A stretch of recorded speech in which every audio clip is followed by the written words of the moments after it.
Part 1. It is an ancient mariner, and he stoppeth one of three. By thy long grey beard and glittering eye, now wherefore stopp'st thou me? The bridegroom's doors are opened wide, and I am next of kin. The guests are met, the feast is set, mayst hear the merry din. He holds him with his skinny hand. There was a ship, quoth he. Hold off, unhand me, grey-beard loon. Eftsoons his hand dropped he. He holds him with his glittering eye. The wedding guest stood still, and listens like a 3 years' child. The mariner hath his will. The wedding guest sat on a stone. He cannot choose but hear. And thus spake on that ancient man, the bright-eyed mariner. The ship was cheered, the harbour cleared. Merrily did we drop below the kirk, below the hill, below the lighthouse top. The sun came up upon the left, out of the sea came he, and he shone bright, and on the right went down into the sea. Higher and higher every day, till over the mast at noon. The wedding guest here beat his breast, for he heard the loud bassoon. The bride hath paced into the hall, red as a rose is she. Nodding their heads before her goes the merry minstrelsy. The wedding guest, he beat his breast, yet he cannot choose but hear. And thus spake on that ancient man, the bright-eyed mariner. And now the storm blast came, and he was tyrannous and strong. He struck with his o'ertaking wings, and chased us south along. With sloping masts and dipping prow, as who pursued with yell and blow, still treads the shadow of his foe, and forward bends his head. The ship drove fast, loud roared the blast, and southward aye we fled.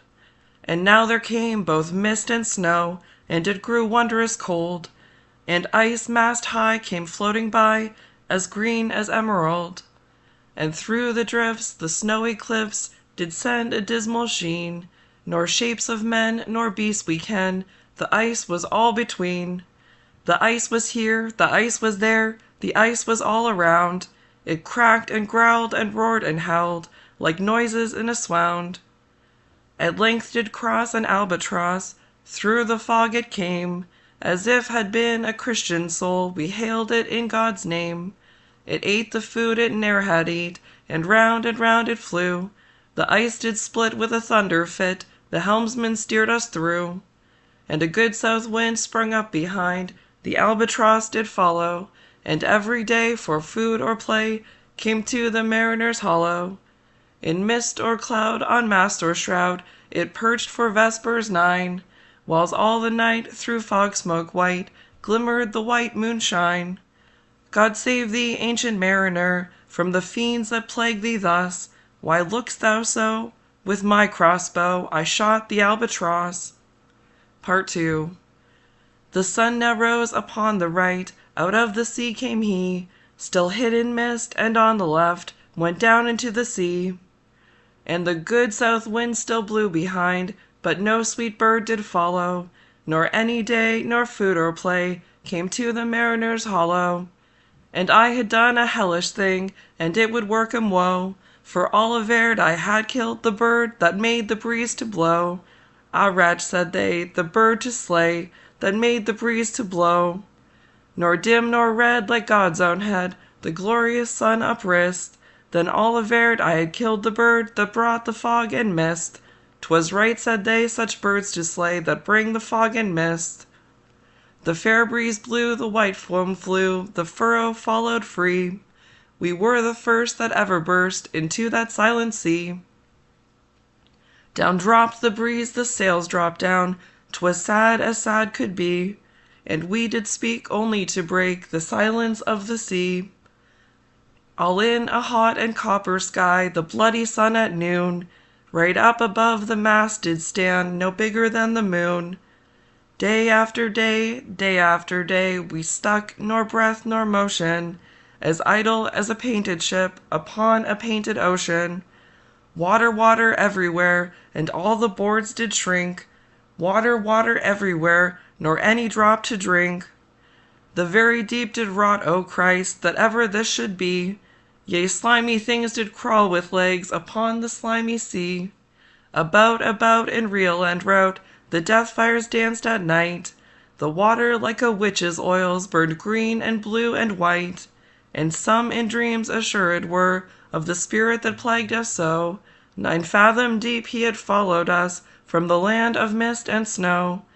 And every tongue through utter drought was withered at the root. We could not speak no more than if we had been choked with soot. Ah, well a day, what evil looks had I from old and young! Instead of the cross, the albatross about my neck was hung. Part 3. There passed a weary time, each throat was parched and glazed each eye. A weary time, how glazed each weary eye, when looking westward I beheld a something in the sky. At first it seemed a little speck, and then it seemed a mist. It moved and took at last a certain shape I wist. A speck, a mist, a shape I wist, and still it neared and neared, as if it dodged a water sprite, it plunged and tacked and veered. With throats unslaked, with black lips baked, we could not laugh nor wail. Through utter drought all dumb we stood. I bit my arm, I sucked the blood, and cried, "A sail! A sail!" With throats unslaked, with black lips baked, agape they heard me call. Gramercy, they for joy did grin, and all at once their breath drew in, as they were drinking all. "See, see," I cried, "she tacks no more, hither to work us weal. Without a breeze, without a tide, she steadies with upright keel." The western wave was all aflame, the day was well nigh done. Almost upon the western wave rested the broad bright sun, when that strange shape drove suddenly betwixt us and the sun. And straight the sun was flecked with bars. Heaven's mother send us grace, as if through a dungeon grate he peered with broad and burning face. Alas, thought I, and my heart beat loud, how fast she nears and nears. Are those her sails that glance in the sun like restless gossameres? Are those her ribs through which the sun did peer as through a grate? And is that woman all her crew? Is that a death? And are there two? Is death that woman's mate? Her lips were red, her looks were free, her locks were yellow as gold, her skin was as white as leprosy. The nightmare life in death was she, who thicks man's blood with cold. The naked hulk alongside came, and the twain were casting dice. "The game is done, I've won," quoth she, and whistles thrice. The sun's rim dips, the stars rush out. At one stride comes the dark, with far-heard whisper o'er the sea, off shot the spectre bark. We listened and looked sideways up, fear at my heart as at a cup, my lifeblood seemed to sip. The stars were dim and thick the night, from the steersman's face by his lamp gleamed white, from the sails the dew did drip, till clomb above the eastern bar the horned moon with one bright star within the nether tip. One after one by the star-dogged moon, too quick for groan or sigh, each turned his face with a ghastly pang and cursed me with his eye. 4 times 50 living men, and I heard nor sigh nor groan. With heavy thump, a lifeless lump, they dropped down one by one. The souls did from their bodies fly, they fled to bliss or woe, and every soul it passed me by like the whiz of my crossbow. Part 4. I fear thee, ancient mariner, I fear thy skinny hand, and thou art long and lank and brown, as is the ribbed sea sand. I fear thee and thy glittering eye, and thy skinny hand so brown. Fear not, thou wedding guest, this body dropped not down. Alone, alone, all alone, alone on a wide, wide sea, and never a saint took pity on my soul in agony. The many men so beautiful, and they all dead did lie, and 1,000 slimy things lived on, and so did I. I looked upon the rotting sea, and drew my eyes away. I looked upon the rotting deck, and there the dead men lay. I looked to heaven and tried to pray, but or ere a prayer had gushed, a wicked whisper came and made my heart as dry as dust. I closed my eyes and kept them close, and the balls like pulses beat. For the sky and the sea and the sea and the sky lay like a load on my weary eye, and the dead were at my feet. The cold sweat melted from their limbs, nor rot nor reek did they. The look with which they looked on me had never passed away. An orphan's curse would drag to hell a spirit from on high, but oh, more horrible than that is the curse in a dead man's eye. 7 days, 7 nights, I saw that curse, and yet I could not die. The moving moon went up the sky, and nowhere did abide. Softly she was going up, and a star or two beside. Her beams bemocked the sultry main, like April hoarfrost spread, but where the ship's huge shadow lay, the charmed water burned alway a still and awful red. Beyond the shadow of the ship I watched the water snakes. They moved in tracks of shining white, and when they reared the elfish light fell off in hoary flakes. Within the shadow of the ship I watched their rich attire, blue glossy green and velvet black, they coiled and swam, and every track was a flash of golden fire. O happy living things, no tongue their beauty might declare. A spring of love gushed from my heart, and I blessed them unaware. Sure my kind saint took pity on me, and I blessed them unaware. The selfsame moment I could pray, and from my neck so free, the albatross fell off and sank, like lead into the sea. Part 5. O sleep, it is a gentle thing, beloved from pole to pole. To Mary Queen the praise be given, she sent the gentle sleep from heaven that slid into my soul. The silly buckets on the deck that had so long remained, I dreamt that they were filled with dew, and when I awoke it rained. My lips were wet, my throat was cold, my garments all were dank. Sure I had drunken in my dreams, and still my body drank. I moved and could not feel my limbs, I was so light, almost I thought that I had died in sleep, and was a blessed ghost. And soon I heard a roaring wind, it did not come anear, but with its sound it shook the sails that were so thin and sere. The upper air burst into life, and 100 fireflies sheen. To and fro they were hurried about, and to and fro, and in and out, the wan stars danced between. And the coming wind did roar more loud, and the sails did sigh like sedge, and the rain poured down from one black cloud, the moon was at its edge. The thick black cloud was cleft and still, the moon was at its side. Like water shot from some high crag, the lightning fell with never a jag, a river steep and wide. The loud wind never reached the ship, yet now the ship moved on. Beneath the lightning and the moon, the dead men gave a groan. They groaned, they stirred, they all uprose, nor spake nor moved their eyes. It had been strange, even in a dream, to have seen those dead men rise. The helmsman steered, the ship moved on, yet never a breeze up blew. The mariners all 'gan worked the ropes, where they were wont to do. They raised their limbs to like lifeless tools. We were a ghastly crew. The body of my brother's son stood by me knee to knee.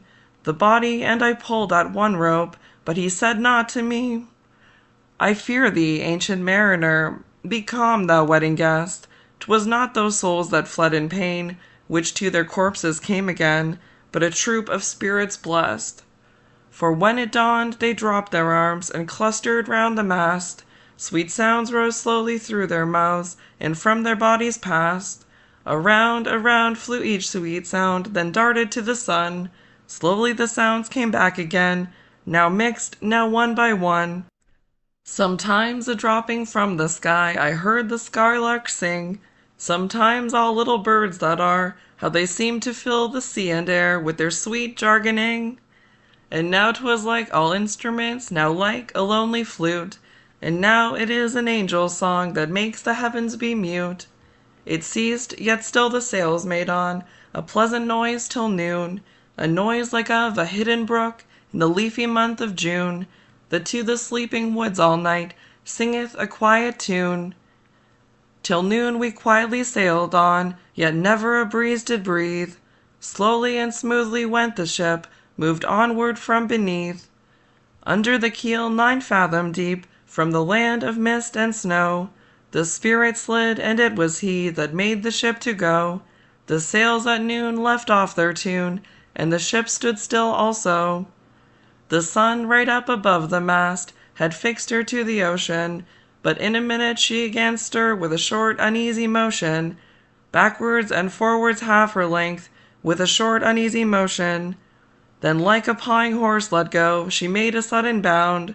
It flung the blood into my head, and I fell down in a swound. How long in that same fit I lay, I have not to declare, but ere my living life returned, I heard, and my soul discerned, 2 voices in the air. Is it he, quoth one, is this the man? By him who died on cross, with this cruel bow he laid full low the harmless albatross. The spirit who bideth by himself in the land of mist and snow, he loved the bird that loved the man who shot him with his bow. The other was a softer voice, as soft as honey dew. Quoth he, the man hath penance done, and penance more will do. Part 6. First voice. But tell me, speak again, thy soft response renewing. What makes that ship drive on so fast? What is the ocean doing? Second voice. Still as a slave before his lord, the ocean hath no blast. His great broad eye most silently up to the moon is cast, if he may know which way to go, for she guides him smooth or grim. See, brother, see, how graciously she looketh down on him. First voice. But why drives on that ship so fast, without or wave or wind? Second voice. The air is cut away before, and closes from behind. Fly, brother, fly, more high, or we shall be belated, for slow and slow that ship will go, when the mariner's trance is abated. I woke, and we were sailing on, as in a gentle weather. 'Twas night, calm night, the moon was high, the dead men stood together. All stood together on the deck, for a charnel dungeon fitter. All fixed on me their stony eyes, that in the moon did glitter. The pang, the curse with which they died, had never passed away. I could not draw my eyes from theirs, nor turn them up to pray. And now this spell was snapped once more, I viewed the ocean green, and looked far north, yet little saw of what had else been seen. Like one that on a lonesome road doth walk in fear and dread, and having once turned round walks on, and turns no more his head, because he knows a frightful fiend doth close behind him tread. But soon there breathed a wind on me, nor sound nor motion made. Its path was not upon the sea, in ripple or in shade. It raised my hair, it fanned my cheek, like a meadow gale of spring. It mingled strangely with my fears, yet it felt like a welcoming. Swiftly, swiftly flew the ship, yet she sailed softly too. Sweetly, sweetly blew the breeze, on me alone it blew. O dream of joy, is this indeed the lighthouse top I see? Is this the hill, is this the kirk, is this mine own country? We drifted o'er the harbour bar, and I with sobs did pray, O let me be awake, my God, or let me sleep alway. The harbour bay was clear as glass, so smoothly it was strewn, and on the bay the moonlight lay, and the shadow of the moon. The rock shone bright, the kirk no less, that stands above the rock, the moonlight steeped in silentness, the steady weathercock. And the bay was white with silent light, till rising from the same, full many shapes that shadows were, in crimson colours came. A little distance from the prow those crimson shadows were. I turned my eyes upon the deck, O Christ, what saw I there? Each corpse lay flat, lifeless and flat, and by the holy rood, a man all light, a seraph man, on every corpse there stood. This seraph band each waved his hand, it was a heavenly sight. They stood as signals to the land, each one a lovely light. This seraph band each waved his hand, no voice did they impart, no voice, but oh, the silence sank like music on my heart. But soon I heard the dash of oars, I heard the pilot's cheer. My head was turned perforce away, and I saw a boat appear. The pilot and the pilot's boy, I heard them coming fast. Dear Lord in heaven, it was a joy the dead men could not blast. I saw a third, I heard his voice, it is the hermit good. He singeth loud his godly hymns that he makes in the wood. He'll shrieve my soul, he'll wash away the albatross's blood. Part 7. This hermit good lives in that wood which slopes down to the sea. How loudly his sweet voice he rears! He loves to talk with mariners that come from a far country. He kneels at morn and noon and eve, he hath a cushion plump. It is the moss that wholly hides the rotted old oak stump. The skiff boat neared, I heard them talk. Why, this is strange, I trow. Where are those lights so many and fair that signal made but now? Strange by my faith, the hermit said, and they answered not our cheer. The planks look warped, and see those sails, how thin they are and sere. I never saw aught like to them, unless perchance it were brown skeletons of leaves that lag my forest brook along, when the ivy tod is heavy with snow, and the owlet whoops to the wolf below, that eats the she-wolf's young. Dear Lord, it hath a fiendish look, the pilot made reply. I am afeard, push on, said the hermit cheerily. The boat came closer to the ship, but I nor spake nor stirred. The boat came close beneath the ship, and straight a sound was heard. Under the water it rumbled on, still louder and more dread. It reached the ship, it split the bay, the ship went down like lead. Stunned by that loud and dreadful sound, which sky and ocean smote, like one that hath been 7 days drowned, my body lay afloat. But swift as dreams myself I found within the pilot's boat. Upon the whirlpool sank the ship, the boat spun round and round, and all was still, save that the hill was telling of the sound. I moved my lips, the pilot shrieked, and fell down in a fit. The holy hermit raised his eyes, and prayed where he did sit. I took the oars, the pilot's boy, who now doth crazy go, laughed loud and long, and all the while his eyes went to and fro. Ha ha, quoth he, full plain I see, the devil knows how to row. And now all in my own country I stood on the firm land. The hermit stepped forth from the boat, and scarcely he could stand. Oh, shrieve me, holy man! The hermit crossed his brow. Say quick, quoth he, I bid thee say, what manner of man art thou? Forthwith this frame of mine was wrenched with a woeful agony, which forced me to begin my tale, and then it left me free. Since then, at an uncertain hour, that agony returns, till my ghastly tale is told, this heart within me burns. I pass like night from land to land, I have strange power of speech.